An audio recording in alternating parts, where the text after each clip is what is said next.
Hello everyone, अस्सलाम वालेकुम। Welcome to मेरी सहेली समर डिजिटल पर लाइव प्रोग्राम मेरी सहेली में आप सबको बहुत बहुत खुशामदीद। मैं हूं बुशरा खान और मैं हूं राबिया शाहिद और हम सहेलियां फिर से मिल रहे हैं उन तमाम सहेलियों को जो हमें कैमरे के उस पार देख सकती हैं, नाज़रीन और व्यूअर्स को। तो चलिए इस प्रोग्राम का हिस्सा बनिए लाइव कॉल्स के ज़रिए। टीवी स्क्रीन पर दिए गए नंबर का इस्तेमाल कीजिए, कॉल्स कीजिए और बेशुमार मैसेजेस कीजिए, क्योंकि आज का जो हमारा टॉपिक है वो बहुत इंटरेस्टिंग है और मुझे 100% यकीन है कि आप सब इस इंफॉर्मेटिव सेशन में ज़रूर हिस्सा लेंगे, पार्टिसिपेट करेंगे, अपने एक्सपीरियंसेस शेयर करेंगे हमारे साथ, क्योंकि आज का टॉपिक जो है वो राबिया बताएंगी कि क्यों इतना इंटरेस्टिंग है। Thank you Bushra.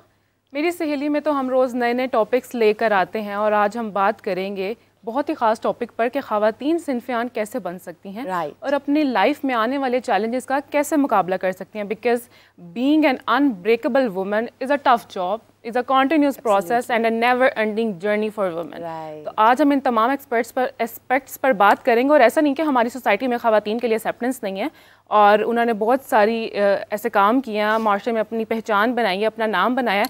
तो आज हम ज़रा अपने एक्सपर्ट से जानेंगे कि ख़वातीन अपनी स्ट्रेंथ्स और वीकनेस पर कैसे काम कर सकती हैं और एक आयरन लेडी कैसे बन सकती हैं। बिल्कुल ठीक बात की आपने। सिंफ आहन आयरन लेडीज़ जब हम बात करते हैं और मिसाल देते हैं पॉलिटिकल पर्सनैलिटीज़ की भी, जो फर्स्ट CM पंजाब हैं, जो फर्स्ट प्राइम मिनिस्टर रह चुकी हैं, और तो और बहुत सी ख़वातीन हैं जिन्होंने अपना लोहा मनवाया है और वो पाकिस्तान का नाम रोशन कर रही हैं, और तो और बहुत से यंगस्टर्स और यूथ फीमेल्स अभी तैयार हो रही है जो पता नहीं क्या क्या करके दिखाएंगी, और पाकिस्तान का जो नाम है वो हमेशा से कंटिन्यू रहेगा चमकता हुआ। लेकिन आज जो हमारे साथ स्पेशल गेस्ट हैं उनको मैं मिलवाती चलूँ। वो हमारी स्पेशल आयरन लेडीज़ हैं, बहुत मोटिवेटेड है, आई फील वेरी इंस्पायर्ड, क्योंकि वो जो अपनी जर्नी लेकर आई हैं, बहुत सक्सेसफुल जर्नी है। जब मैं आपको मिलवाऊँगी तो यकीन जाने फ़ोन कॉल्स जो है ना वो कॉल्स पे कॉल्स चलती रहेंगी। राबिया, मैं बात कर रही हूँ जी उस्मा कमाल की। She is an entrepreneur, she is working for last many years as a business woman. क्या करती हैं, इस फील्ड पे कैसे पहुंची, सब जानेंगे। आज मैं थोड़ा सा बताऊंगी बिकॉज आई वुड लाइक कि ये खुद बताएं। Professor doctor Fauzia Ashraf, who is first Pakistani PhD pathologist, yes, and she is also one of the founder of the first lab. कौन सी लैब है जानेंगे। इसके साथ साथ जो हमारे साथ हैं Amreen Qureshi, she is a barrister, yes barrister, और वो भी एक फ़ीमेल का होना बड़ी बात है पाकिस्तान में जनाब। उसके साथ साथ है जी हमारे साथ Amna Ali, she is climate activist, communication specialist. आज हमारे साथ डिफरेंट फील्ड की जो गेस्ट हैं वो मौजूद हैं, एक्सपर्ट्स हैं अपनी अपनी फील्ड्स में। सबसे जानेंगे जी। अस्सलाम वालेकुम, वेलकम टू मेरी सहेली। Thank you so much. हम दोनों की तरफ से एक सवाल है जो आप सबको टर्न बटन आएगा, और ये है कि व्हाट मेक्स यू अनब्रेकेबल। मैं आपसे स्टार्ट लूँगी। थैंक यू वेरी मच, आपने मुझे मौका दिया इस बहुत इंपॉर्टेंट टॉपिक पे बात करने के लिए। What made me an unbreakable woman.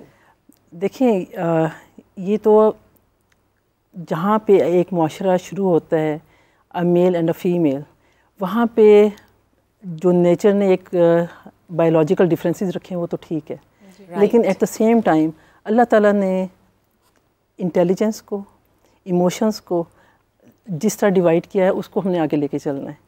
और being a female, I think there are some aspects जिसको जहन में रखना बहुत ज़रूरी है। फॉर एग्ज़ाम्पल, इंट्रोस्पेक्शन बहुत इंपॉर्टेंट है। आपको ख़ुद पता हो कि आपकी स्ट्रेंथ्स क्या हैं, वीकनेसेस क्या हैं। Once you are a woman and you are raising a family, अपने बच्चों को, अपने हस्बैंड को देखना, माशरे में देखना, बाहर काम करना, माशरे को साथ लेके चलना, तो उसमें आप, मेरा ख्याल है अगर आपने ख़ुद एक एजुकेशन ली, एक स्पेसिफिक फील्ड में ली है, then it becomes your responsibility not to keep that knowledge to yourself, but let the society benefit from your education and your experiences. तो मैं अपना तो एक्सपीरियंस बता सकती हूँ आपको कि जब मैंने अपना मेडिकल किया, उसके बाद मेरी एक एस्पिरेशन थी कि I always wanted to contribute towards the community. Specially Pakistan में हम पढ़े हैं, बाहर के मुल्कों में आप देखें कि मेडिकल एजुकेशन बहुत एक्सपेंसिव होती है, और यहाँ पे मैं हर एक की बात नहीं कर रही, लेकिन most of the females they take it for granted, और जो काम करना चाहती हैं उनको एक एक्स्ट्रा स्टेप लेना पड़ता है to move ahead, to dream something and to achieve it.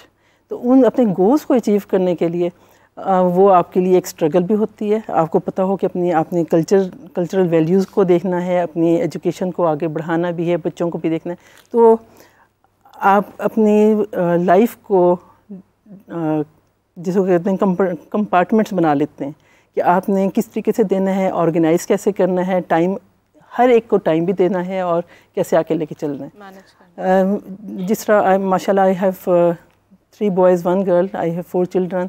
Husband की अपनी ज़ाहिर है उनकी भी होती है, ससुराल की अपनी टेंशन। यानी कि you are also a mother, a housewife जी, and also raising children side by side, pursuing a career as well. Because हमारे साथ जो आज के गेस्ट हैं वो ना तो सिर्फ एजुकेटेड प्रोफेशनल लेडीज़ हैं, बल्कि वो साथ साथ अपना घर भी चला रही हैं। They are raising their children as well, and they are also giving equal time to their husbands and maintaining their household chores as well. तो जी, जब हम मैं बात करती हूँ आपसे, आमना अली, आप क्लाइमेट एक्टिविस्ट है, कम्युनिकेशन स्पेशलिस्ट है, ये बताएं व्हाट मेक्स यू अनब्रेकेबल? देखिए, कम्युनिकेशन स्पेशलिस्ट की जब बात करते हैं ना, तो एक बहुत वाइड फील्ड है ये। हम वो कहते हैं master of all, jack of all trades होते हैं, हर जगह पे फिट हो जाते हैं। चाहे हम हेल्थ में काम कर रहे हों या हम वुमेन एम्पावरमेंट पे काम कर रहे हो, हमारा काम है मुश्किल इन्फॉर्मेशन को आसान तरीके से लोगों तक पहुंचाना। So that brought me to climate activism. Although I don't have a degree in environment, मगर जो लोग इतनी टेक्निकल बातें करते हैं, उन टेक्निकल बातों को थोड़ा सा आसान लफ्ज़ों में लेकर आना और आम लोगों तक पहुँचाना, that is what we do, that is what we do. And और फिर एक औरत होने के हिसाब से, एक सेंसिटिव इंसान होने के हिसाब से कुछ चीज़ें हैं जो आपको पिंच करती हैं, आपका दिल करता है उन पे काम करने को। कम्युनिकेशन स्पेशलिस्ट यानी कि being a communication specialist and being a woman, I feel कि ये जो जब हम क्लाइमेट एक्टिविज्म की बात करते हैं, अब तो हमारे मुंह पे सबके बहुत ज़्यादा क्लियरली डिफाइंड नज़र आ रहा है। आपके क्लाइमेट, आपके वेदर कंडीशंस कितनी ज़्यादा फ़र्क हो रही हैं, आपके कितने एक्सट्रीम वेदर्स आ रहे हैं, कितनी जल्दी यानी कि आप क्लाइमेट एक्टिविस्ट भी है। This is also one of the major leading subject that makes you feel unbreakable for everybody around. I think you have to take everybody along. You communicate so well that you are easy to get communicated with a layman person, ताकि not just the laymen, from children to youth and to people who are actually working in the field, कुछ चीज़ें बहुत blatantly आपको लोगों को बतानी पड़ती हैं और लाना पड़ता है उस पेज के ऊपर। अब हम शुक्र है उस लेवल पे आ गए हैं कि everybody is talking about it. Otherwise पहले जिस वक्त हमने ये काम शुरू किया था उस टाइम पे तो इस पे बात करना एक मजाक समझा जाता था। उस्मा, अगर हम आपसे पूछें तो आपके इर्द गिर्द ऐसे कौन से circumstances थे जिसने आपको अनब्रेकेबल बनाया?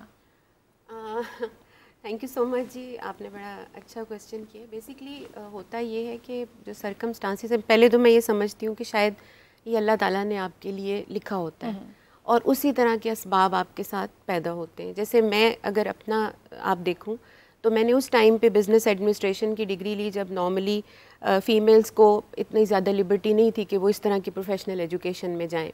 मेरे फादर बहुत सपोर्टिव थे, फैमिली का एक कल्चर ऐसा था कि उन्होंने इनकरेज किया कि मैं एजुकेशन लूँ और एजुकेशन के बाद फिर उन्होंने मुझे अलाउ किया कि मैं कॉर्पोरेट सेक्टर में जॉब करूँ।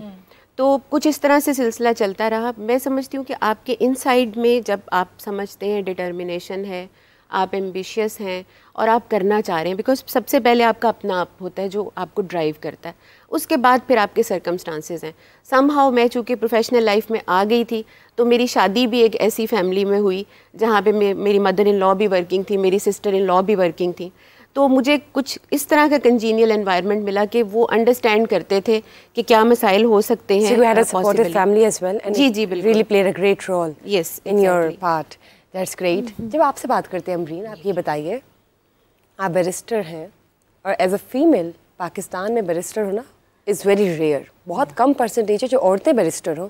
यूजुअली हम सुनते थे कि लॉयर की जो फील्ड है वो associated and still stick to the male part of the society, but you have broken the shackles and breaking apart the notions as well. So how do you feel about your being unbreakable journey?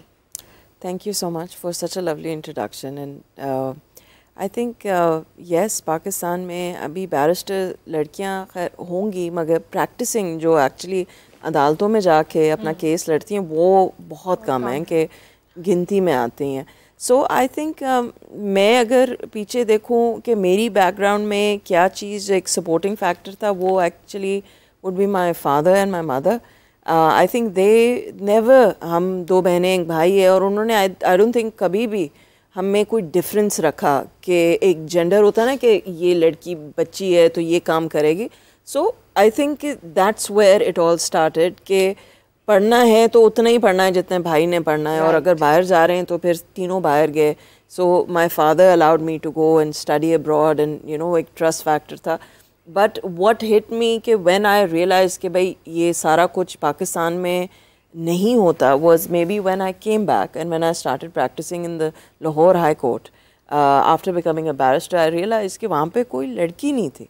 मगर वो फिर ये हुआ कि इस चीज़ को कि gender should not be an issue, I think. वो बड़ा help किया. I didn't care कि I was a girl and I was the only girl at times in the whole courtroom. मैं अपने सिर्फ क्लाइंट की बात करने आई हूँ और मैं आज तक ये करती हूँ, बिकॉज अगर आप आज तक भी चले जाएँ, मुझे भी you know over a decade हो गया प्रैक्टिस करते हुए, अब तो बहुत कम आपको अभी भी नज़र आएंगी लड़कियाँ. So I think that helps support. हमारे साथ तो माशाल्लाह इतनी आयरन लेडीज़ मौजूद हैं, तो मैं आप सबसे पूछना चाहूँगी कि वो ऐसी कि कौन सी क्वालिटी है जो एक औरत को अनब्रेकेबल बनाती है. फौजिया आपसे स्टार्ट करते हैं. Determination, obviously, aspiration, your dreams, the will to achieve them, और इम्पार्शियलिटी बहुत इम्पोर्टेंट है इसमें. रिजिलियंस बहुत इम्पोर्टेंट है. ऐसे देखिए, जब आपने कहीं पे कोई अपना मुकाम बनाना होता है, सबसे पहले तो जिससे मैंने पहले बात की कि जब मैं डॉक्टर बनी, उसके बाद फैमिली ज़ाहिर मैरिड लाइफ में आई, मैं भी अमेरिका गई. वहाँ जाके जब मैंने अपना MS PhD प्रोग्राम में एनरोलमेंट कराई, माई मेंटोर वाज उस ज़माने में being a medicine student बहुत रेयर था, और आपने तो I think 12 years of age you had your matriculation, right? जी बिल्कुल. So I went to the USA in 1993. Wow. और उस वक्त फिर जाके मैंने अपने स्टेप्स दिए, फिर रेजिडेंसी बच्चों के साथ बहुत मुश्किल था. आपने वो अगर आपने रेजिडेंसी करनी हो, being a mother of 3, it was very difficult for मी. मैं अपनी फैमिली में सबसे पहले शादी हुई मेरी. स्टेप 3 तक पूरे पेपर्स पास किए? जी वो किए, लेकिन फिर I didn't have help at home. मेरे हस्बैंड भी प्रैक्टिसिंग डॉक्टर थे, 3 बच्चे माशाल्लाह, कभी नैनी नहीं रखी. After you know being married and having kids. जी वंडरफुल. तो जब मुझे लगा कि it would be very difficult for me to pursue my career doing my residency and fellowship, फिर one fine morning I went to the university. I left my 3rd child 3 year old eight जो उस वक्त school होता था 3 घंटे का 4 घंटे का, वहाँ पे छोड़ा, यूनिवर्सिटी गई, and then I got admission in MS PhD program. That's great, that's great. I thought कि मैं बच्चों को छोड़ूंगी और मैं फिर वापस आके अपना भी पढ़ सकती हूँ, बच्चों को पढ़ा सकती हूँ. और उस वक्त मेरे मेंटोर थे doctor Steven Henriques. He was consultant for CDC, centre for disease control. उनकी पब्लिक हेल्थ लैब्स USA के कंसल्टेंट थे, और वो मेरे That's wonderful. You are setting such a beautiful example here. Even all the 4 ladies being married, having kids, and you know, working ladies especially. I feel very proud and being very impressed of all of you that I'm interviewing you guys. उसमें जब आपसे बात की जाती है तो मुझे ये बताएं, what are those special qualities which makes one woman feel unbreakable and turns her unbreakable? देखिए, क्वालिटीज़ तो मैं अगर कहूँ कि हम खुद से बताएं कि ये क्वालिटीज़ हम में थी, इसलिए हम ये over a period of time हम खुद भी अपने आप को एक्सप्लोर करते रहे कि इन कंडीशंस में भी काम कर लिया. सो मुझे लगता है कि सबसे पहले जो आपकी कमिटमेंट है विद योर सेल्फ, जैसे मैंने आपको बताया कि मुझे प्रोफेशनल स्टडीज़ की, फैमिली की सपोर्ट थी, तो मैं देखती थी कि मेरे इर्द गिर्द और जो ख़वातीन हैं जिनको इस तरह की सपोर्ट नहीं मिल रही, वो नेचुरली उस तरह से सक्सीड नहीं कर सकी लाइफ में. तो मैं इसको एक बड़ी ब्लेसिंग अपने लिए कंसिडर करती थी, और इसी चीज़ ने मुझे हमेशा वर्किंग रखा. तो यानी कि आप कहते हैं कि हम जैसा नाजरीन के साथ एसोसिएटेड है और इस इंफॉर्मेशन को उन तक भी पहुंचा रहे हैं और अवेयरनेस भी दे रहे हैं, मोटिवेशन भी दे रहे हैं कि वो तमाम औरतें जो सिनफ़ आहन हैं आज, या बन रही हैं या कोशिश कर रही है, फैमिली सपोर्ट या आपके इर्द गिर्द का जो पीयर सपोर्ट है, रिलेटिव सपोर्ट है, वो बहुत ज़रूरी है to have a firm background, right? बिल्कुल. आप बताइए. Not just the peer support, I think यहाँ पे थोड़ा सा क्रेडिट आदमियों को देना चाहिए इस चीज़ पर, जो हमने शुरू में दिया कि हमारे पेरेंट्स ने, हमारे वालिद ने ख़ास तौर पे. आई थिंक अगर आपके वालिद सपोर्ट ना करें हो तो शायद आप उतनी हायर एजुकेशन नहीं ले सकते, आप उतने कॉन्फिडेंट नहीं हो सकते, आप बाहर निकल के काम करने की इजाज़त जो है वो एक बहुत इंपॉर्टेंट फैक्टर उस टाइम पे था जब हमने शुरू किया. और उसके बाद फिर थोड़ा सा क्रेडिट जो है वो हमारे हस्बैंड्स को थोड़ा बहुत क्रेडिट देना चाहिए, जो कि हम यूजुअली नहीं देते, लेकिन वो जाता है. क्योंकि अगर आप मैरिड हैं और आप प्रोफेशनली प्रॉस्पर कर रहे हैं तो उसमें देखें, घर में मुलाजमीन का होना, किसी बड़े का होना, वो सब कुछ that is everything aside. But if your husband is there to support and to say कि नहीं, मेरी बीवी ये काम कर रही है तो वो उसमें एक्सेल करे और आप बाहर भी जा रहे हैं, ट्रेनिंग्स भी कर रहे हैं, अपने काम के लिए भी ट्रैवल कर रहे हैं, इसी कॉन्फिडेंस पे कर रहे हैं कि पीछे घर पे बच्चों के पास उनका बाप है जो उनकी केयर कर रहा है और उनको सेफ रखा हुआ है।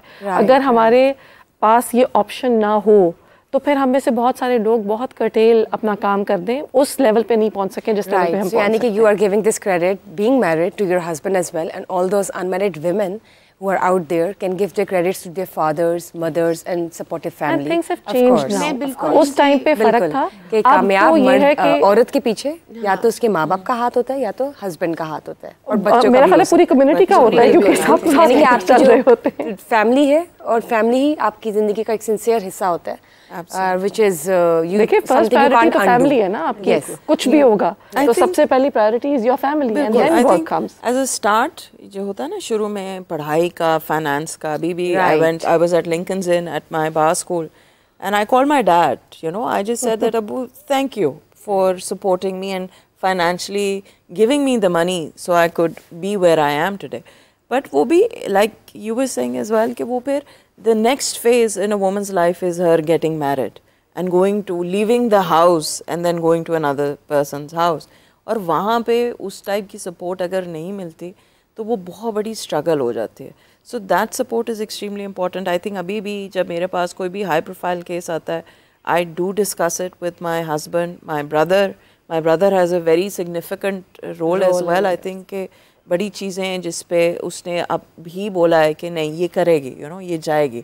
सो I think the men and of course my mother, आप सबका ये कहना है कि एक औरत फैमिली, एक सिंफियान औरत को एक स्ट्रॉन्ग वुमन बनने के लिए मर्द का सहारा चाहिए होता है। सहारा नहीं चाहिए होता, सहारा is not the right word probably. देखिए इसमें क्या होता है कि मुझे लगता है कि हम जो वर्किंग खवातीन है ना, वो शायद बड़े ट्रायल्स से भी गुजरती हैं। जैसे शादी जब आपकी होती है तो इनिशियली अगर आप अपनी क्रेडिबिलिटी बिल्ड नहीं कर पाते कि आप काम के साथ घर को भी निगलेक्ट नहीं करेंगे तो एक मसला है। अगर आप ये क्रेडिबिलिटी बिल्ड कर पाते हैं कि यू हैव दैट स्किल्स और आप में इतनी मैनेजेरियल स्किल्स हैं कि आप हाउस होल्ड को भी साथ लेके चलेंगे, काम भी सफ़र नहीं होगा, मल्टीटास्किंग। यस, और इसमें क्योंकि हम, मेरा ख्याल एक नॉर्मल औरत की बजाय की जगह हम 2-3 टाइम ज़्यादा यूज़ हो रहे होते हैं, जॉब में भी, बच्चों के साथ भी, घर भी, फिर आपने फैमिली को भी टाइम देना, तो वहाँ पे आपकी एक्स्ट्रॉर्डनरी मैनेजेरियल स्किल्स जो हैं वो आपको फेवर करती हैं। And once your family realise कि इनके काम से हम डिस्टर्ब नहीं हो रहे तो naturally they start supporting you. So now there I would like to add a statement passed by some actress कि if a woman becomes too much independent then she doesn't need any man और family support. लेकिन आप यहाँ पर हैं to contradict that statement. So what would you say? मेरा तो ख्याल है Do you think ऐसा होता है कि नहीं, कि अगर आप इतनी ज़्यादा इंडिपेंडेंट हो जाए so you would not care about your no. देखिए मेरे ख्याल में तो एक सक्सेस की डेफिनेशन ये है कि आप हर वॉक ऑफ लाइफ में अपने हर चीज़ को साथ लेके चलें, अपनी फैमिली को, अपने वर्क प्लेस पे अपने कोलीग्स को, अपने मेंटोर्स को, अपने फॉलोअर्स को, अपने स्टूडेंट्स को, उन सबको साथ लेके चलें। आई think that's a real success. और एक इस सारे सफ़र में मैं समझती हूँ कि जब while I was raising 4 children और फिर यूएसए से पाकिस्तान आना, सेटल होना बच्चों को, it was such a big challenge कि मैं कहती थी 24 घंटे हमारे लिए कम हो जाते हैं। तो वो जिस तरह सब एग्री करेंगे कि हमारी प्रायोरिटी बीइंग अ फीमेल और पाकिस्तानी कल्चर को देखते हुए हमारी फैमिली हमारी फर्स्ट प्रायोरिटी है, और उसके बाद जो आपकी अपने ड्रीम्स हैं उसको अचीव करने के लिए, उसमें एक्सीलेंस अचीव करने के लिए, उसमें इम्पार्शियलिटी लाने के लिए तो आपको फिर एक एक्स्ट्रा माइल जाना पड़ता है।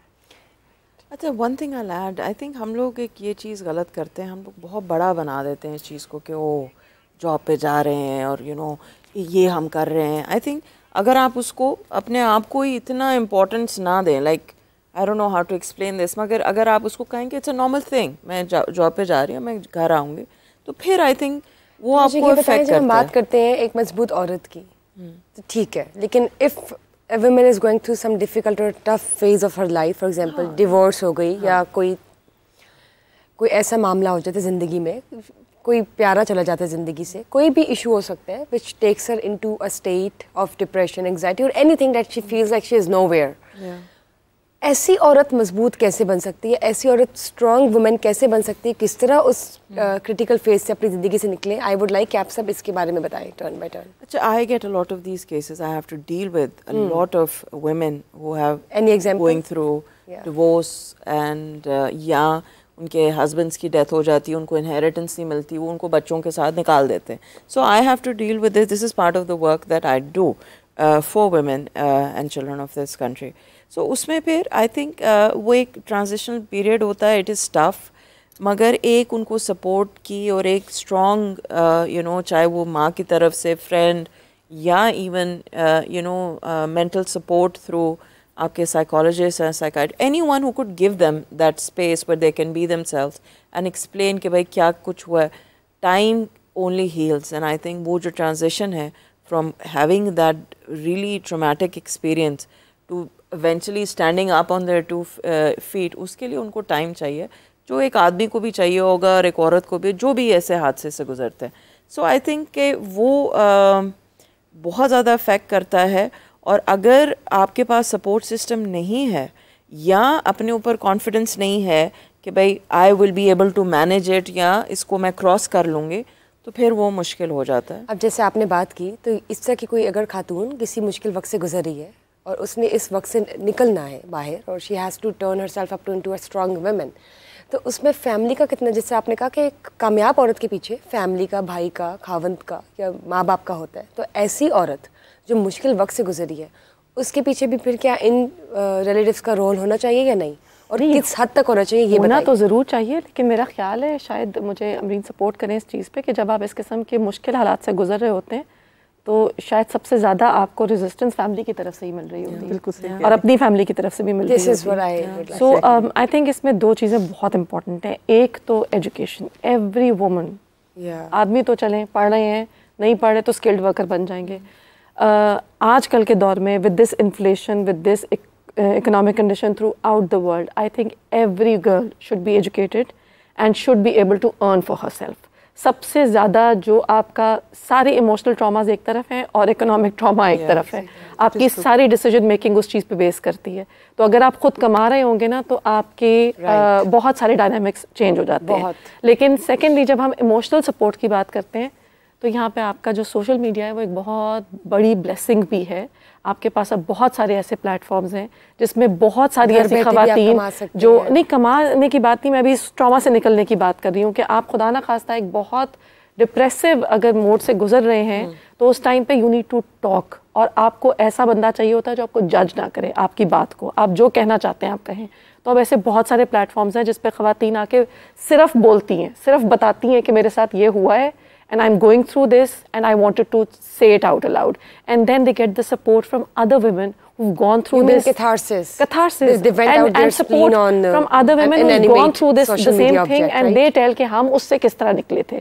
तो I think वो जो venting out है ना, वो जो एक ज़माने में सोशल मीडिया से पहले जो औरतों के अंदर रहता था ना, सास भी कभी बहू थी, चलता चला आता था, वो जनरेशनल ट्रॉमास चलते थे, वो अब शायद उसका साइकिल ब्रेक हो जाए इस चीज़ की वजह से. आप बताइए. मैं इनसे एग्री करूंगी कि जैसा इन्होंने बोला कि अगर आप एजुकेटेड हैं और इंडिपेंडेंट हैं. I would like to ask one more thing and I would like to add in it कि मुझे ये बताएं कि यानी कि फाइनेंशियली अगर स्टेबल भी है खातून और एजुकेटेड भी है, she can turn herself into a strong woman. Not necessarily, लेकिन उसके लिए शायद चीज़ें आसान है. अगर वो एजुकेटेड है, उसका एक्सपोजर ज़्यादा है. अगर वो इंडिपेंडेंट है, काम कर रही है, तो भी उसका एक्सपोजर ज़्यादा है. अपने इर्द गिर्द उसने एक हाउस वाइफ या एक घर में रहने वाली खातून की निस्बत ज़्यादा दुनिया देखी है. वो इर्द गिर्द देखती है तो उसको नज़र आता है कि she is not the only one, there are so many people who are going through such traumas and phases. तो वहाँ उसको एक इंकरेजमेंट मिलती है. प्लस जो उसका पीयर्स हैं, उसके कोलीग्स हैं, उसके क्लास फेलोज हैं, they also help her and him कि वो इस चीज़ से. फैमिली बैरियर्स के अलावा सोशल बैरियर्स भी तो होते हैं. जी बिल्कुल ऐसा ही है, लेकिन वो बैरियर्स आपको खुद ही क्रॉस भी करने हैं और अल्लाह ताला आपके लिए इसबाब भी पैदा करता है कि आप कैसे उनसे बाहर निकलते हैं. तो मैं समझती हूँ कि इंडिपेंडेंट होना, एजुकेटेड होना उन लोगों की निस्बत बहुत बेहतर होती हैं. ये ख़वातीन जो बिल्कुल पढ़े लिखे नहीं हैं या उनका एक्सपोजर ज़्यादा नहीं है, वो बहुत ज़्यादा इस चीज़ को फील भी करते हैं और इसमें से निकलने में भी उनको मुश्किल होती है. ये बताइए, जब हम बात करते हैं एक मजबूत औरत की, आई थिंक एक कॉलर भी है राबिया हमारे साथ. जी अस्सलाम वालेकुम. वालेकुम अस्सलाम. जी फरमाइए. मैं उष्णा बात कर रही हूँ दिल्ली से. जी जी. मेरा सवाल ये है कि एज अ वर्किंग वुमेन भी हूँ और हाउस वाइफ भी हूँ, बट जब मैं घर की कोई भी डिसीजन में पार्ट लेती हूँ, कोई भी स्ट्रॉन्ग डिसीजन लेती हूँ अपनी लाइफ का या घर का, तो मुझे ये भी सुनने को मिलता है कि तुम बहुत ज़्यादा जहनी हो गई या तुम इतने स्ट्रॉन्ग डिसीजन कैसे ले सकती हो। तो जब फैमिली ही हमें एक्सेप्ट नहीं कर रही इन पे आहन करने के लिए, तो किस तरह से हम डील करें ऐसी फैमिली को, ऐसे मर्द को अपनी लाइफ में जो कि हमें सपोर्ट तो कर रहा है लेकिन एक्सेप्ट नहीं कर रहा कि ये इतनी स्ट्रॉन्ग हो चुकी है या हो रही है। Thank you so much. जी, बड़ा आई थिंक बहुत रियलिस्टिक सवाल है ये, जहाँ पे हम अपने फैमिली के मर्दों को इस चीज़ का क्रेडिट देते हैं कि वो हमें सपोर्ट करते हैं और उनकी वजह से हम बहुत सारे डिसीजन जो हैं वो आसानी से ले सकते हैं और ले लेते हैं, प्रोफेशनली भी पर्सनली भी। वहाँ पे बहुत सारी ख़वातीन ऐसी हैं, आई थिंक मेजॉरिटी ऐसी हैं जिनको ये वाली बातें सुननी पड़ती हैं और इसी वजह से शायद वो उस हद तक एक्सेल नहीं कर पाती जिस हद तक उनको जाना चाहिए। डीमोटिवेटेड के अलावा आप इकोनॉमिकली भी कंट्रीब्यूट कर रहे हैं घर के अंदर और आप अपनी जान मार रहे हैं बहुत सारे कामों के ऊपर, और उसके बाद अगर आपको ऐसी बात सुननी पड़े तो वो आपको ऑब्वियसली बहुत डिप्रेस करेगी। आपका सारा मोटिवेशन लेवल जो है वो लो हो जाएगा। सो आई थिंक ये बिहेवियर चेंज है जिसको, और बिहेवियर चेंज जो है वो बहुत आसानी से नहीं आता। हमारे टाइम से अब तक बहुत चीज़ें बदली हैं, बहुत ज़्यादा।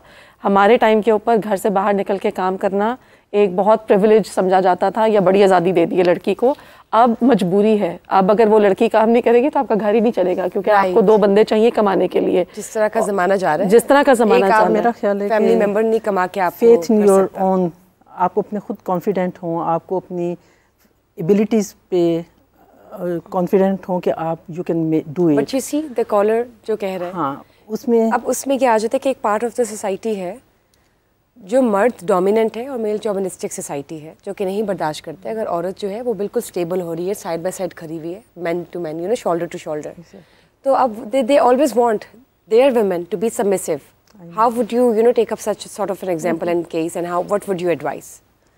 अब यही रियल चैलेंज है, यही रियल चैलेंज है कि आप you must make your husband और other male of the family understand कि देखें, आपने अपने घर को इग्नोर नहीं किया, आपने उनको भी टाइम दिया, ड्यू क्रेडिट मुझे भी देना चाहिए, और परसिवरेंस इज़ वेरी इंपॉर्टेंट।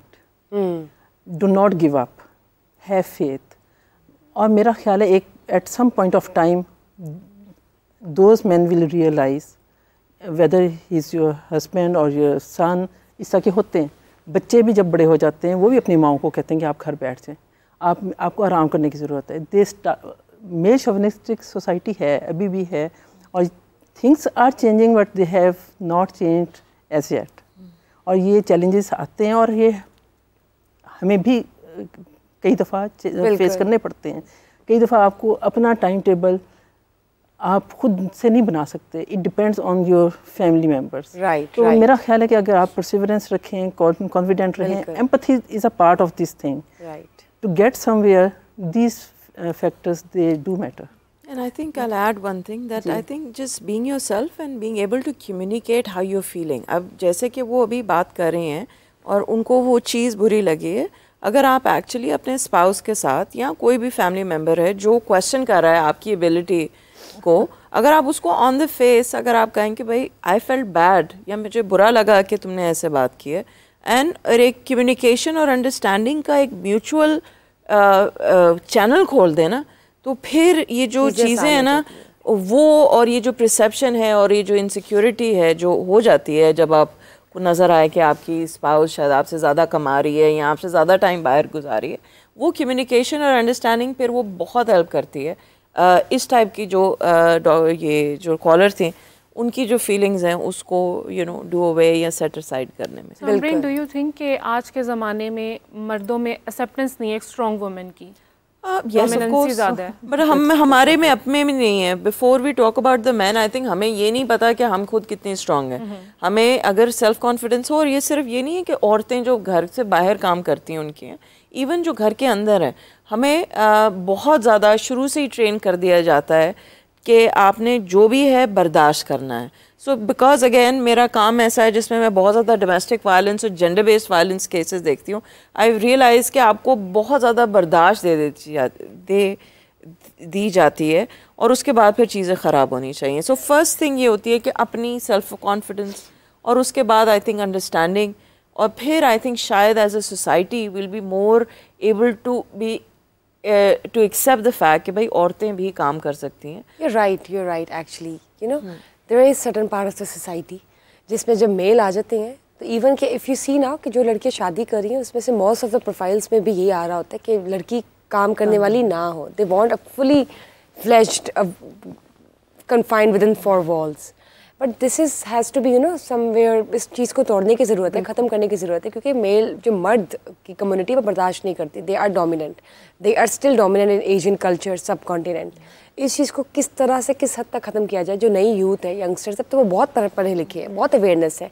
आप देखिए, आप किसी इलिटरेट को भी देखें तो उसको मेरे ख्याल से सोशल मीडिया प्लेटफॉर्म्स रन करने आते होंगे. वो जो उनका एक्सपोजर है इनफॉर्मल एजुकेशन का, वो बहुत हाई हो चुका है. आप क्या कहती हैं? मुझे लगता है कि पहले की निस्बत चीज़ें अब कुछ चेंज्ड हैं. लोगों को जैसे इन्होंने कहा कि अब औरत का काम करना एक ज़रूरत बन गया है. राइट. लड़कों को भी रियलाइज़ हो रहा है कि हमारे साथ ही हमारी क्लास फेलोज़ 50% 40% अब ख़वातीन हैं, और ये लड़कियां पढ़ के कल को इन्होंने काम ही करना है. तो आप एक साइड पे ये इम्पॉर्टेंट है कि आप इस चीज़ को अंडरस्टैंड करें, और इसमें अगेन आपके पेरेंट्स की तरबियत भी बहुत मैटर करती है. अगर आपने घर में देखा हुआ है कि आपकी बहन जो है वो पढ़ी लिखी थी और वो काम कर रही है, और आपकी बीवी भी आती है और वो एजुकेटेड है और वो काम करना चाहती है, आप उसको आसानी दें और उसको फैसिलिटेट करें. तो चीज़ें ग्रेजुअली चेंज हो रही हैं, बट ऑफ कोर्स इसके ऊपर बार बार बात करने की ज़रूरत है. में मर्दों का एक जो माइंडसेट है कि औरत मतलब रहे, दबा के रखें और डोमिनेंसी फुल उनको दिखाएं, तो ये माइंडसेट हम कैसे चेंज कर सकते हैं? जब अगर ये चेंज नहीं होगा तो एक औरत अनब्रेकेबल कैसे बनेगी? देखिए, बहुत जो पढ़े लिखे लोग हैं वहाँ तो मैंने इस चीज़ को बहुत कम देखा है कि वो दबाने की कोशिश करते हों या कुछ. ये ज़्यादा इवन हमारे पास इतनी एग्जांपल्स, हम अपने ड्रामाज में भी यही देखते हैं. बिल्कुल ऐसा ही है, लेकिन मुझे लगता है कि कुछ फ़र्क है पहले से. यानी एक पहले बहुत टाइम था जिस वक्त मैं एजुकेशन ले रही थी, I was the only female in my class जब मैं MBA कर रही थी, और मेरे जितने क्लास फेलोज़ थे वो कहते थे हमने वर्किंग विमेन से शादी नहीं करनी. अब आप एक चेंज देखते हैं कि लोग चाहते हैं कि वर्किंग विमेन हो. हाँ, अब वो वर्किंग है और वो आपसे ज़्यादा कमा रही है, तो वहाँ पे अना के मसले या इस तरह के प्रॉब्लम्स आ जाते हैं. सो उसको कम्युनिकेशन से रिजॉल्व किया जा सकता है. आप अपनी हस्बैंड से बात करें, अपनी फैमिली से बात करें, अपने इन लॉज से बात करें, और उनको ये बताएं कि आप किस तरह से कंट्रीब्यूट करें. बेसिकली मर्द जो है वो औरत को महकूम बनाकर रखना चाहता है.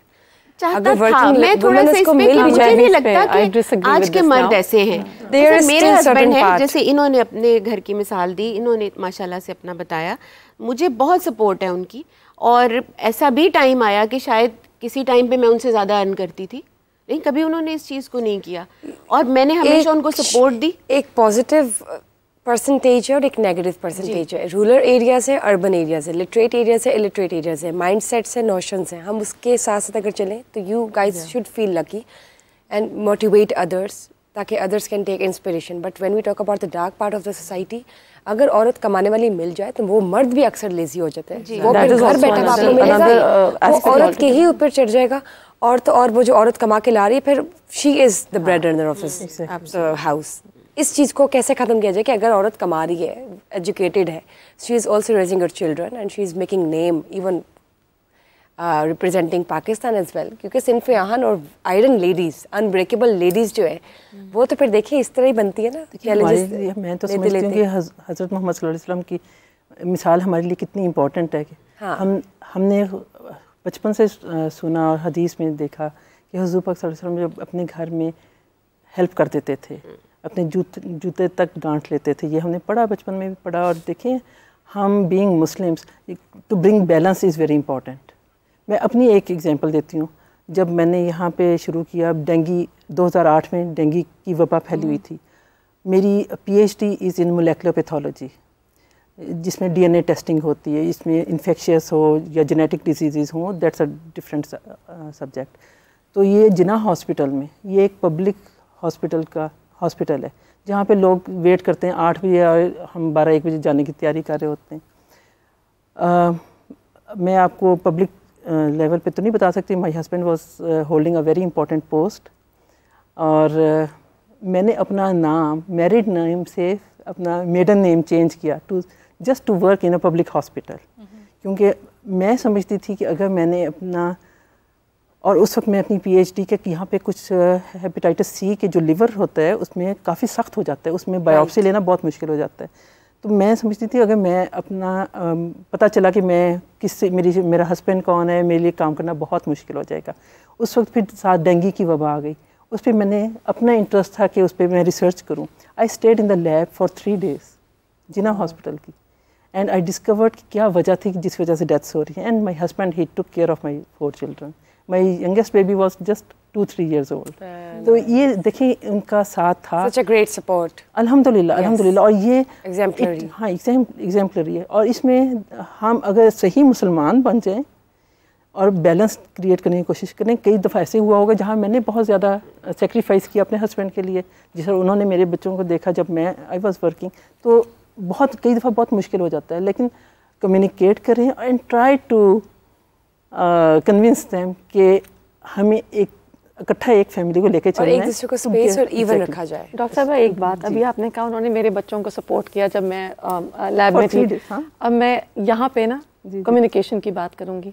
हमें अब उसको मेरे बच्चे नहीं कहना चाहिए ना, हमारे बच्चे, क्योंकि उनके भी उतने ही बच्चे हैं। तो उन्होंने अपने बच्चों को, हमारा मसला ये है कि हम इतनी चीज़ों को ओन कर लेते हैं ना, बीइंग वुमन, हम इतना ज़्यादा उसको अपना कर लेते हैं कि जब वो हमारी इक्वल पार्टनर ने भी अगर उसको देखना हो तो वो लगता है जिस तरह बहुत बड़ा एहसान हो रहा है। वो एहसान नहीं है ये, this narrative needs to be changed. और एक बड़ा मज़ेदार एक कोट है कि we have started raising very strong women, but we are not raising boys to tell them how to deal with those women। Exactly, तो काम जो होना है ना वो माइंडसेट पे बच्चों के होना है, आपके बेटों के होना है कि अगर आपके साथ एक औरत ऐसी आ गई है जो कि एक स्ट्रॉन्ग हेडेड और एक स्ट्रॉन्ग औरत है और जो कि प्रोफेशनली और पर्सनली अगर वो इतनी इंडिपेंडेंट है और एक कॉन्फिडेंट औरत है तो उसके साथ डील कैसे करना है, बल्कि क्योंकि ये माइंडसेट तो माँ ही चेंज करेंगी, ये तो बाहर से नहीं चेंज होगी। I would like to add this कि not even we are just raising boys, we have even forgotten how to raise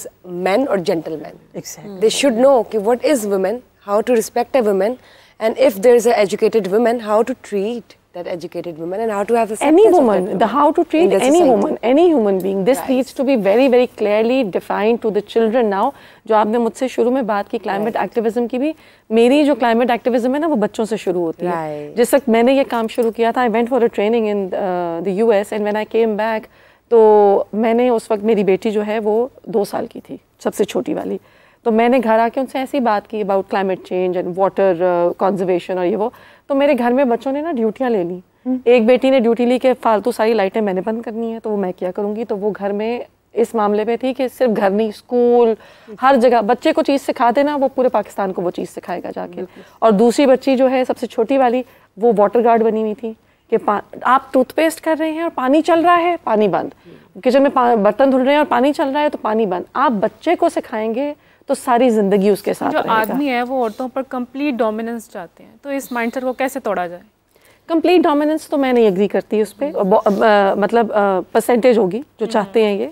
लेकिन देखें इसमें ना एक तो ये कि आपके घर के माहौल का, आपकी परवरिश का, नॉट जस्ट द मदर, दादियाँ, नानियाँ, जो बड़े आपके घर के होते हैं और वालिद, सब लोगों का इसमें कंट्रीब्यूशन बड़ा ज़रूरी है। हमारे में ना पेशेंस नहीं रह गया, हौसला ही नहीं रह गया किसी की बात सुनने का, तो वो बहुत इंपॉर्टेंट है इस सोसाइटी में अब लेके आना। और दूसरा आपका मीडिया, आई एम सॉरी, जो हमारा मीडिया है वो इतना इंडोर्स करता है, इतना ग्लैमराइज करता है इस चीज़ को कि अभी करंटली भी कुछ ऐसे ड्रामे चल रहे हैं जो मैं नहीं देखती। अब I have stopped watching TV serials, मगर उनके क्लिप्स आ जाते हैं आपके फेसबुक पे या कहीं पे, तो उस पे इस किस्म के क्लिप्स हैं कि अगर एक औरत बहुत अपनी प्रोफेशनल लाइफ में बहुत स्किलफुली काम कर रही है तो मियाँ का अफेयर चल गया पीछे से, या आपके। But you know what I tell you, this is the dark part of the society. It is, but then we cannot deny the fact. If we deny the fact, we are in a state of denial. It should not be glamorized. There is a dark part of the society. We are Asian culture. We cannot say no to that fact. We are it is the truth, but so many cases. There are a lot of cases. This is what I work on. A lot of girls, a lot of professional girls, graduates, masters, you know, having problems as regards to having a husband जो काम नहीं कर रहा, या he is you know with someone else, तो उनका फिर क्या करना है। और देखिए वो भी तो एक हिस्सा है ना सोसाइटी का। 100% ये एग्जिस्ट करता है, और ये तो बात ही नहीं है कि वो नहीं करता। कोर्ट्स तो ऐसे नहीं भरी हुई। एग्जैक्टली, और आपकी सबसे ज़्यादा हाई रेट इस दफ़ा जो है वो आपके डिवोर्स केसेस का है।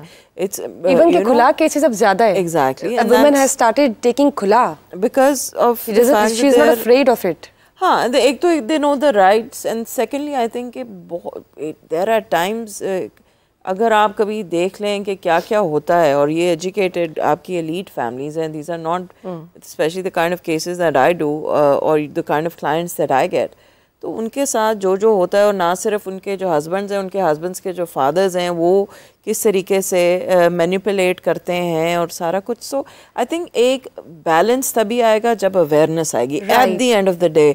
अगर हम विद प्रोग्राम्स लाइक योर्स, अगर हम इस चीज़ को एक्सेप्ट करें कि भाई औरत काम कर सकती है, but on the other side I also want to add कि एक औरत को अपनी फेमिनिटी और वो नहीं भूलनी चाहिए। So if it is okay if I am going outside and if I'm in court in the morning, but it is fine if my husband wants a cup of tea or even paratha at dopaihar ko, I will make it for him. Yes, it is not like he's asking me something. You need to have a balance. And if he's got some work to do and he says, Kamreen, aaj nahi karo, tum बाद में ये कर लेना, you have to have that compatibility and that is called being educated part of the women. Exactly. How now she deals with it and how she deals, because she doesn't have to become so flowery. Exactly. If she's an educated woman, she can do this. Exactly. She herself needs to realize कि ना she has to keep a balance. वही मैं बात कर रही थी, empathetic होना बहुत important. And when you talked about fathers और फिर उनके बेटे और फिर उनकी जो बीवियाँ हैं, so it's like father like son. If a father is treating his wife dynamically, yes, उनका बेटा he will treat his wife like a queen. Definitely. And it's vice versa. Yes. This is how it's going on. Problem ये है कि हम gender empowerment की जब बात करते हैं ना, तो हमारे दिमाग में एक ऐसा बॉक्सिंग रिंग आता है जिसमें एक औरत खड़ी हुई है, वो ग्लव्स पहन के, एक आदमी खड़ा हुआ है, मार रहे हैं एक दूसरे को कि कौन गिरता है। It's not like that. ये it's not a war between two genders. आदमी और औरत के दरमियान की वॉर नहीं है।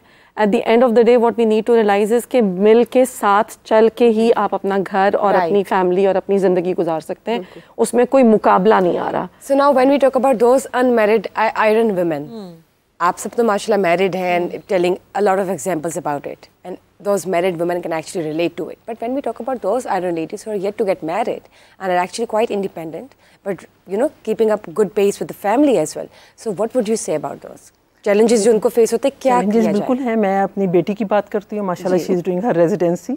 अब देखें, एक मेडिकल करना यहाँ पे, बीइंग अ गोल्ड मेडलिस्ट, अच्छे टॉप मेडिकल कॉलेज से यहाँ से करके USA गई, वहाँ जाके अपनी रेजिडेंसी कर रही है। अब यहाँ पे आप देखें कि कल्चरल वैल्यूज़ हमारी जो हैं, जिस अब हम सारी अभी तक बात कर रहे हैं, नेगेटिव एंड पॉजिटिव, राइट, वहाँ पे बच्चियों के लिए बहुत चैलेंज है। And she is pursuing her career and she knows where she is coming from, और उसको ये भी पता है कि वो क्या करना चाहती है। तो इस तरह के मेरा ख्याल है कि मैंने तो अपनी बेटी को यही कहा, मैंने कहा बेटे आप अपना करियर देखें, अपनी वैल्यूज़ नहीं भूलनी, और ऑफ कोर्स जो आपके फ्यूचर स्पाउस होगा आप उससे कम्युनिकेट करें।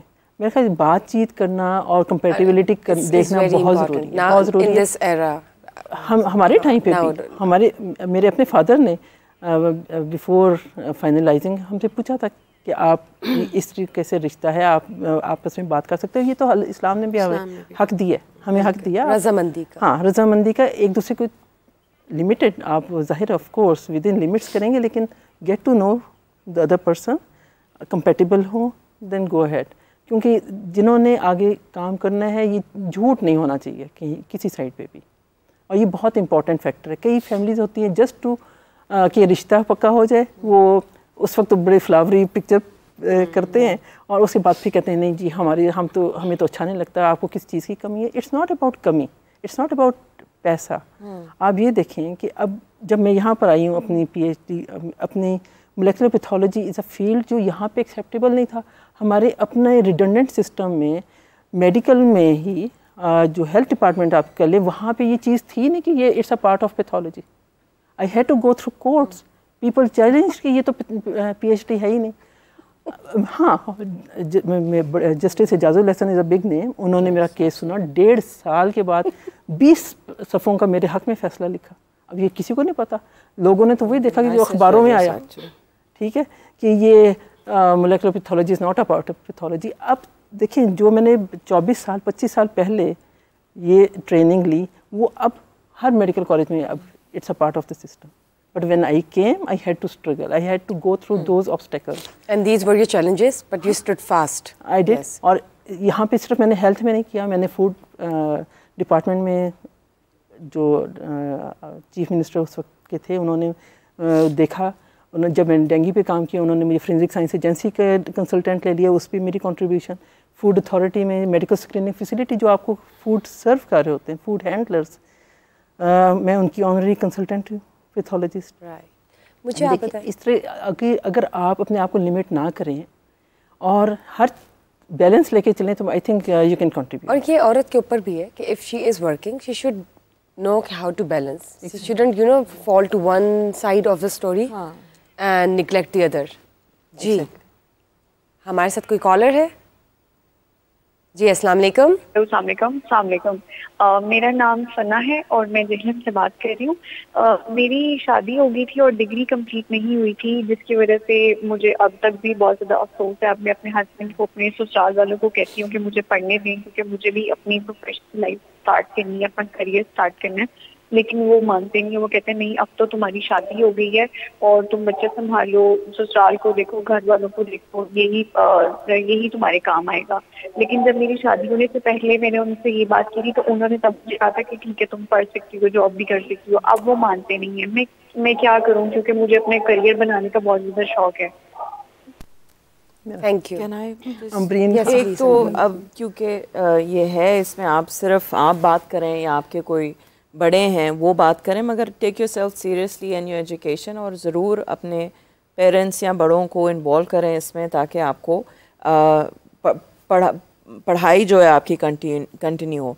एक और चीज़ है, इसके लिहाज से मैं लीगली एक बात बताऊं कि ये जो लड़कियां जब इनकी आपकी शादियां होती हैं, निकाह नामे पे आपका एक कॉलम होता है जिसमें टर्म्स एंड कंडीशन होती हैं। ये ऐसी सिचुएशन अराइज ना हो, उसमें बड़ा ज़रूरी है कि आप अपनी कंडीशन जो है, जैसे कि शादी के बाद पढ़ने की इजाज़त है, वो अगर आप निकाह नामे पे लिख लें तो वो बड़ा स्ट्रॉन्ग बन जाता है। वो एक बड़ी क्योंकि वो फिर एक शरई ऑब्लिगेशन भी आपके ऊपर बन जाती है, जो आपके हस्बैंड होते हैं कि उन्होंने वो फिर उसको फुलफ़िल करना होता है। सो ये जो बच्चे अभी शादियां भी कर रही हैं और उनके पास कुछ ऐसा सिमिलर सिचुएशन है कि उन्होंने बाद में कंटिन्यू करना है, तो वो अपने निकाह नामे पे प्लीज़ एज अ कंडीशन ज़रूर उस कॉलम में रखवा लीजिए। थोड़ी सी फ्लेक्सिबिलिटी इसमें ये भी रखें, इंसिस्ट मत करें कि किस इंस्टीट्यूट से आपने पढ़ना है या किस जगह से पढ़ना है। जो टाइम आपको सूट करता है, जो आप अगर आपके बच्चे हैं और वो स्कूल जा रहे हैं और उसी टाइम पे आपको कोई ऐसी यूनिवर्सिटी मिल जाती है जिसमें आप उनको स्कूल छोड़ के यूनिवर्सिटी जा सकती हैं और उनको पिक करके वापस आ सकती हैं, try to be a little flexible and try to bring reasoning to your argument and maybe it will be sorted out. और इसमें एक चीज़ मैं ऐड करना चाहूँगी कि इसको एक इशू ना बनाएं। क्योंकि अगर आप इसको इशू बना लेंगी तो आपको उतनी ज़्यादा रेजिस्टेंस फेस करना होगी। इसको थोड़ा सा टाइम पे छोड़ें और ख़ुद गिव अप ना करें, पढ़ने की कोशिश करें। यस शी इज़ राइट कि आपके पास ऐसे ऑल्टरनेट मेथड्स होते हैं जिससे आप अपनी एजुकेशन को भी कैरी ऑन कर सकती हैं और ससुराल वाले भी किसी हद तक मुतमईन रहते हैं। प्राइवेट एग्जाम दे सकते हैं, प्राइवेट एग्जाम दे सकते हैं। ऑनलाइन बहुत ज़्यादा हो गया, उसको भी आप यूज़ पेरेंट्स को इन्वॉल्व करें और बड़ों को इन्वॉल्व करें। अगर इस तरह की सर्टेन सिचुएशन आ जाती है किसी फैमिली में, तो आप देखें कि उस लड़की की फैमिली के जो बड़े बुजुर्ग के पेरेंट्स होंगे, they would also resist to this point कि क्या करना है पढ़कर, अब तो शादी हो गई है, and this could you know become a red flag in your in laws और समथिंग। तो उस चीज़ को कैसे देखा जाए कि अगर लड़की की विल है, ना ए साइड से सपोर्ट है ना बी साइड से सपोर्ट है, तो किस तरह आप इस चीज़ को कैटर करें? उसमें यही है कि बच्चियों को प्लीज़ उनकी एटलीस्ट उनकी जो बेसिक डिग्रीज़ हैं, वो अंडर ग्रेड जो होती है वो उनको कम से कम करने दीजिए। इतनी जल्दी बच्चों की शादियां वैसे भी अब आपका लॉ भी है और even internationally there is a law कि at least till the age of 18 आपकी शादी जो है वो नहीं होनी चाहिए। और आई वुड सजेस्ट कि कम से कम उनका बैचलर्स जो डिग्री है वो कंप्लीट हो, 3 साल का बैचलर्स होता है अब्रॉड एज वेल। सो वो करके तो फिर उनसे शादी कर लें, ताकि उनकी शादी करवा लें, तो फिर ये नहीं होता। आई पर्सनली फील कि बहुत जल्दी शादी काफ़ी मसले मसाइल हैं, क्योंकि पेरेंट्स को ये होता है कि अच्छा रिश्ता आया हुआ है, अच्छा हम ना करें। और सम टाइम जो हैं लड़के वाले भी वो भी मिस कमिटमेंट कर लेते हैं कि रिश्ता हो जाए, शादी हो जाए, और वो कुछ ऐसी चीज़ें कमिट कर देते हैं जो लेटर ऑन वो पूरी नहीं करते। सो ये दोनों साइड को देखने की ज़रूरत है कि इससे लेटर ऑन फिर मसाइल पैदा हो सकते हैं। आपने शुरू में कहा था कि अब बहुत दफ़ा ऐसा होता है कि वो लड़के कहते हैं जी हमें हाउसवाइफ चाहिए, हमें वर्किंग वुमन नहीं चाहिए। आई थिंक ये बहुत अच्छा करते हैं कि वो ये कह देते हैं, क्योंकि शुरू में ही बता देना चाहिए आपको, क्योंकि देखें हर औरत घर से बाहर निकल के काम नहीं करना चाहती, तो जो नहीं करना चाहती वो भी उसकी चॉइस है, और जो करना चाहती है वो भी उसकी चॉइस है। तो प्लीज़ एम्बिशियस लड़कियों को अपने घरों में लाके बंद मत करें, कैद मत करें, और आप पहले बता दें कि आपको नहीं चाहिए एक वर्किंग वुमन, और वो बच्ची के पास भी ये ऑप्शन हो कि अगर वो कल को काम करना चाहती है तो उसको ये रेजिस्टेंस घर से फेस ना। आपने बिल्कुल ठीक बात की, I agree to this point कि देखिए कुछ औरतें हैं जो who would love to work after getting married and they would like to have it as a condition, और कुछ औरतें ऐसी जो कहती कि नहीं, we will say no to it, we would just like to be house wife, no matter what house chore we have to do, that's also fine. लेकिन a man on the other side needs to keep this thing at the table, being very transparent कि वो चाहते हैं करवाना या नहीं चाहते करवाना, ताकि उससे चीज़ें प्रॉब्लमेटिक ना हो। अब आप देखिए एकेडमिक करियर्स की जब हम बात करते हैं, इंस्टीट्यूशंस की बात करते हैं, जब बच्चे पढ़ रहे होते हैं तो औरतें जो होती हैं, बच्चे जो होती हैं, they excel very high as compared to boys. तो उस हवाले से आप बताएं कि what do you pursue, what do you feel about it? I think उसमें सबसे बड़ी एग्जांपल तो मेडिकल की है कि वो जो बिल्कुल आपने शुरू में बोला था कि बहुत सारी ऐसी बच्चियां हैं जो मेडिकल की डिग्री लेती हैं फिर वो आगे कंटिन्यू नहीं कर सकती। मैं आपको अपनी एग्जांपल देती हूँ। I did my FSc from Canada, I got very high marks in matric, और इतने अच्छे थे कि जिन्होंने डॉक्टर बनना था उनसे अच्छे नंबर आ गए, तो मैंने जाके FSc का एडमिशन ले लिया। जब मैं लेके घर आई तो मेरे अब्बा ने कहा कि बेटा तू डॉक्टर बनना है, तो मैंने कहा जी देख लेंगे। कहते हैं सीट नहीं मारनी, अगर तुमने आगे कंटिन्यू करना है तो ज़रूर करो, और अगर नहीं करना तो सीट मत मारना किसी की, उसको करने दो जिसने आगे उसको प्रोफेशनली लेके चलना है। और दूसरा ये कि आपको वो तमगे वाली बहुएं भी चाहिए होती है ना कि हमारी बहू डॉक्टर है, प्रैक्टिस नहीं करती है लेकिन हमारी बहू डॉक्टर है, कि आप मेडिकल सीट्स जो है ना बिल्कुल ऐसा है कि आपकी हायर एजुकेशन में ख़ास तौर पे जब आप मास्टर्स की बात करते हैं और आप प्रोफेशनल डिग्रीज की बात करते हैं तो लड़कियों की परसेंटेज बहुत ज़्यादा है और उनकी एकेडमिक एक्सेलेंस भी लड़कों से बहुत ज़्यादा होती है। अब देखिए इस पर मैं आपसे जब बात करती हूँ, जिससे आपने बात की, एकेडमिक करियर और एक्सीलेंस जो बच्चों की बहुत ज़्यादा होती है, लेकिन इन द एंड उनका जो करियर होता है, फ्यूचर होता है, वो नहीं होता। It's dead. यू सी कि हाँ वो तो स्कॉलरशिप लेती थी, वो तो फर्स्ट आती थी, अब क्या करिए? कुछ नहीं, एक हाथ में इधर बच्चा है, इधर बच्चा है, पता नहीं कुछ भी नहीं हो रहा होगा। तो उन औरतों के हवाले से आप क्या कहेंगे, बच्चों के हवाले से क्या कहेंगी? देखिए इसमें आपको बड़े वो ज़िंदगी में क्यों मार खाती हैं इस तरह? इसमें कहीं ना कहीं कुछ ना कुछ फ्लॉ होता है। किस तरह से, जैसे अब मेरी बेटी अगर पढ़ रही है, मुझे पता है कि वो मेरे पढ़ रही है, अच्छे नंबर ले रही है, स्कॉलरशिप पे पढ़ रही है, अब मैं ही उसकी मेंटोर हूँ, मैं उसको गाइड कर रही हूँ, उसको साथ साथ बता रही हूँ। अब मेरा ही फ़र्ज़ है कि मैं उसके लिए जब उसकी शादी का मामला हो तो ये क्लियर कट डिस्कस करूँ उसके वुड बी इन लॉज के साथ कि इसने काम करना है, या अगर ये काम करना चाहे तो इसको रोका ना जाए, और अगर ये ना करना चाहे तो इसको कहा ना जाए।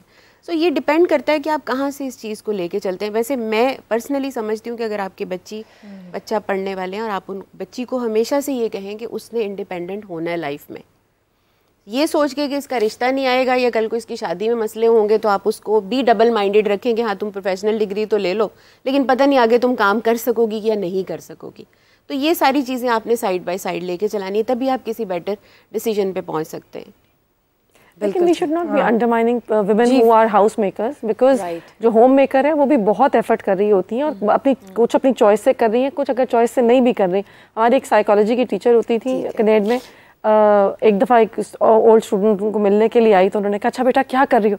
तो उसने कहा मैं कुछ भी नहीं कर रही। तो उन्होंने कहा क्या मतलब कुछ नहीं कर रही? मैं बस बच्चे पाल रही हूँ। तो उन्होंने बिठा के उसका पूरा कथारसिस किया उस चीज़ के ऊपर कि बच्चे पालना सबसे मुश्किल काम है दुनिया का, और अगर अभी तुम ये कर रही हो तो शायद यही तुम्हारे लिए सबसे बेहतर है। सो वो रिजेंटमेंट नहीं होनी चाहिए हमारे अंदर कि अगर आप बाहर निकल के काम नहीं कर रहे तो उसका मतलब आप काम नहीं कर सकते। देखिए एक फेज़ है when your children need your आपकी ज़रूरत है तब, और वो एक सर्टन ईयर्स आते हैं हर किसी की लाइफ में। अगर हम ऐश्वर्या राय को भी देखें तो she had to say no to her career for first 5 to 6 years to raise her daughter.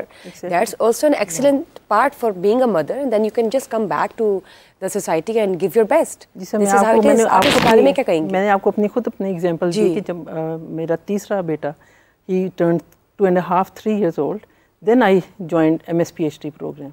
All along I was studying. I kept in touch with my own studies, अपने घर को भी देखा, मियाँ को भी देखा, बच्चों को भी देखा, कभी नैनीज़ पे नहीं छोड़ा। देखिए एक एजुकेटेड वुमन जो है वो I think she is a good mother as well.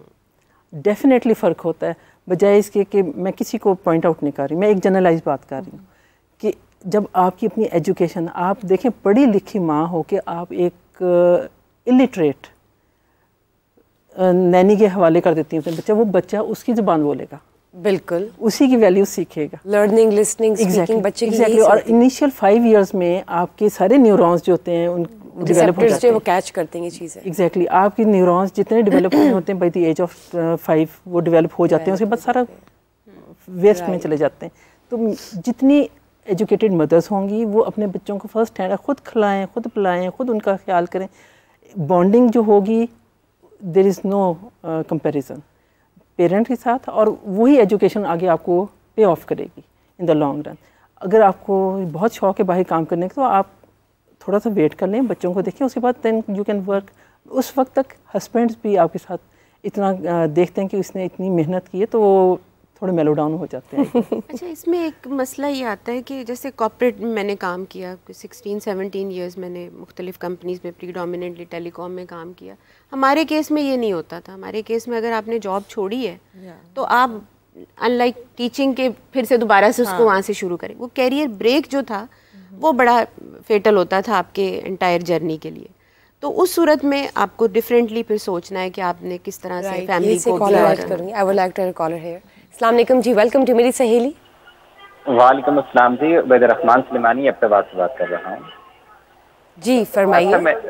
अच्छा, मेरा सवाल ये है कि एक खतून है, उस बेचारी की शादी हुई है तो उसका जो शौहर है वो शराब का आदी बन गया ना, उसकी औलाद भी हो गई।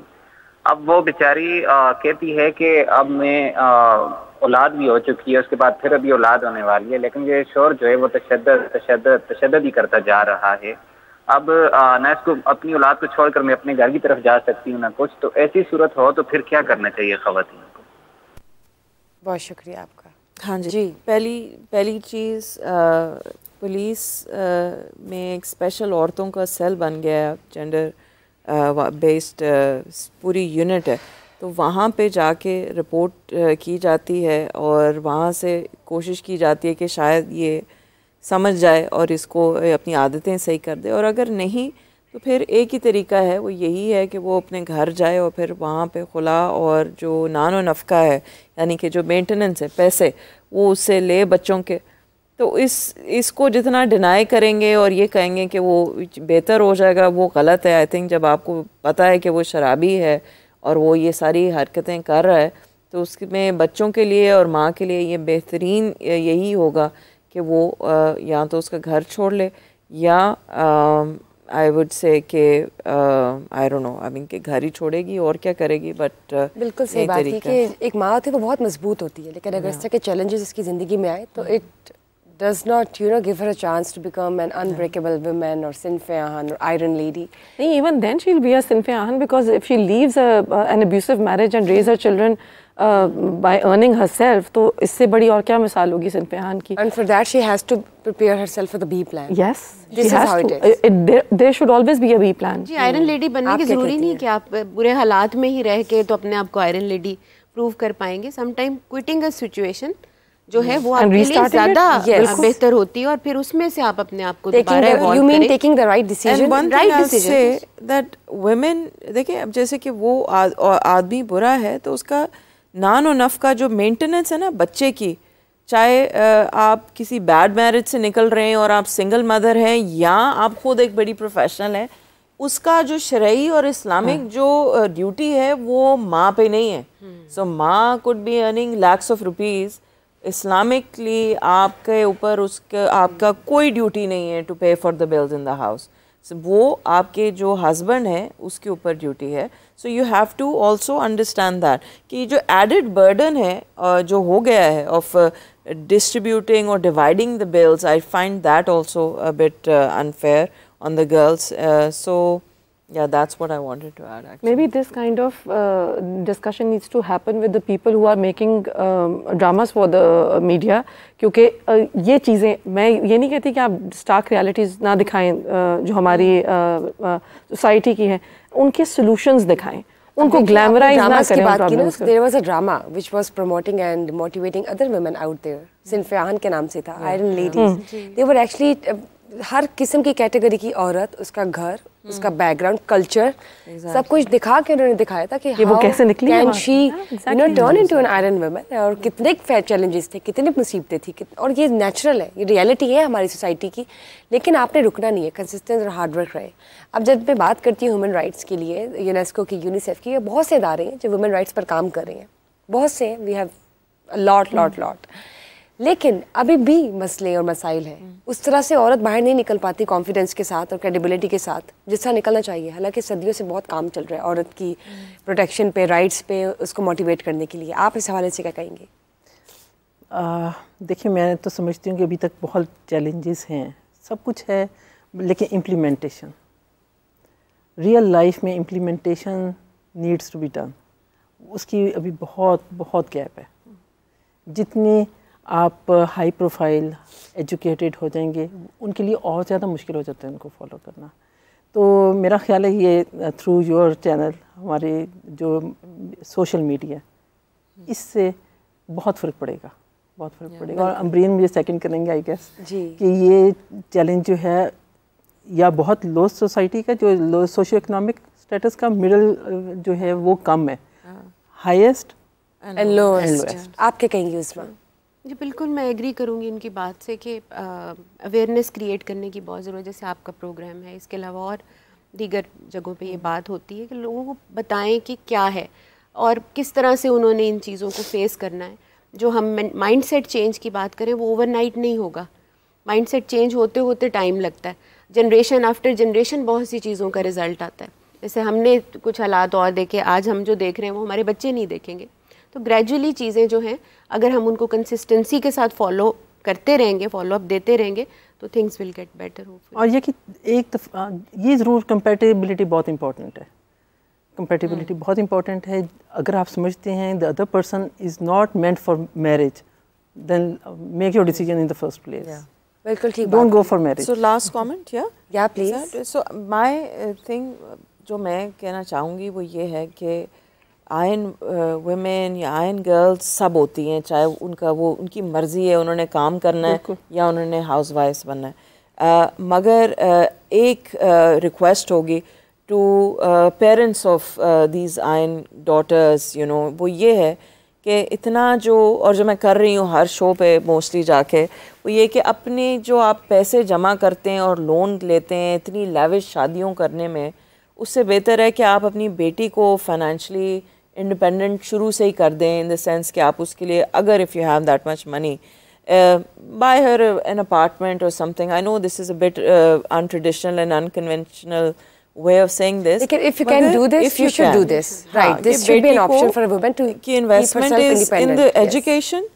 जो उसको पढ़ाएं, rather than उसके लिए जहेज़ इकट्ठा करें, उससे बेहतर है कि आप उसको अच्छी एजुकेशन दें. इन्वेस्टमेंट जहेज़ से नहीं होगी, बल्कि anything that you too can income generated हो. एग्जैक्ट. जब हम बात करते हैं, I would like you to comment on it as well कि ह्यूमन राइट्स ऑर्गेनाइजेशंस जो है बहुत काम कर रही है दुनिया भर में, लेकिन जो पाकिस्तानी माशरे को देखा जाए तो पाकिस्तान के माशरे में आज की औरत भी मजलूम है. कहीं पर कुछ मजबूत होंगी, लेकिन मजलूम भी और महकूम बन के भी रहती हैं. तो इसके हवाले से आप क्या कहेंगे? इसके लिए आई थिंक बहुत चीज़ें हैं जिसके ऊपर काम करने की ज़रूरत है. One, education, right to education, even though आपका कॉन्स्टिट्यूशनल और आइनी हक है, वो मिलता नहीं है पाकिस्तान में. सिर्फ I think 20%, I could be wrong, शायद उससे कम है जो एजुकेटेड है, यानी कि जिन्होंने मैट्रिक और उससे ज़्यादा किया. सो ये हुकूमतों का जो है उनका होना चाहिए, फोकस होना चाहिए कि वो फ्री एजुकेशन जो है, बेसिक अप टिल मैट्रिक जो है, वो जो है इंश्योर करें बच्चों को. मेक श्योर करें कि वो घरों से जाके काम ना करें, बट एटलीस्ट पढ़ाई ज़रूर करें. और ये जो NGOs हैं और ये सारी जो हैं, I think they should also work on to it, and only then we can you know move forward. अगर एजुकेशन होगी तो फिर ही हम आगे जाएंगे. Thank you. आप क्या कहेंगी इस हवाले से? जी बस अवेयरनेस, एजुकेशन, और बच्चों में आप एज अ मदर, जैसे अब हम वर्किंग हैं और हम अपने बच्चों को रेज़ करें, बेटों को भी बेटियों को भी, आने वाली ज़िंदगी के बारे में। बेटे जो हैं अगर हम उनको इन लाइंस पे ट्रेन करेंगे तो वो कल को अच्छे शौहर हैं, वर्किंग वीमेंस या आयरन लेडीज़ को हैंडल कर सकेंगे, उनके साथ अच्छी ज़िंदगी गुजार सकेंगे। और अगर बेटी है तो बेटी को आप तैयार कर रहे हैं फॉर फ्यूचर, उसकी नेक्स्ट लाइफ के लिए। तो बहुत सी चीज़ें हैं जो आप एज एन इंडिविजुअल भी कर सकते हैं और एज ए सोसाइटी भी आप मिलजुल के उन चीज़ों को एड्रेस कर सकते हैं। तो नेचुरली ये चीज़ें इंशाल्लाह फ्यूचर में। बहुत शुक्रिया। अब जिससे कि हम नाज़रीन के साथ कोशिश कर रहे हैं कि एग्जांपल्स जो हैं वो सेट करें और शेयर भी करें, तो आप देखें कि आप तमाम ख़वातीन जो है वो टर्न बाय टर्न में चाहूँगी कि आप बताएं कि सिनफ़ आहन होने के लिए, आयरन लेडीज़ होने के लिए क्या क्वालिटीज़ होनी चाहिए आपके अंदर। और हम सब बराबर हैं, हम सब इक्वल हैं, all women are equal and you know there is no difference. तो आप मुझे बताएं और आप सब बताएं turn by turn before we wrap up the session. देखिए इससे पहले जो भी बात हो रही थी, लॉज हमारे बहुत सारे बने हुए हैं, उनकी इम्प्लीमेंटेशन नहीं है, we don't see it and people are not aware of it.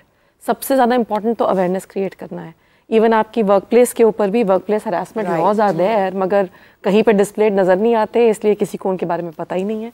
So I think एक तो अवेयरनेस क्रिएट करना बहुत ज़रूरी है। और सिनफ़ आहन के लिए देखिए हर औरत अंदर से स्ट्रॉन्ग होती है, जिसने बच्चा पैदा करना है ना, वो अल्लाह मियाँ ने बना के ही एक जिनसी स्ट्रॉन्ग बनाई है। वो इन एनी केस एक फिज़िकली, इमोशनली, मेंटली एक स्ट्रॉन्ग इंडिविजुअल है।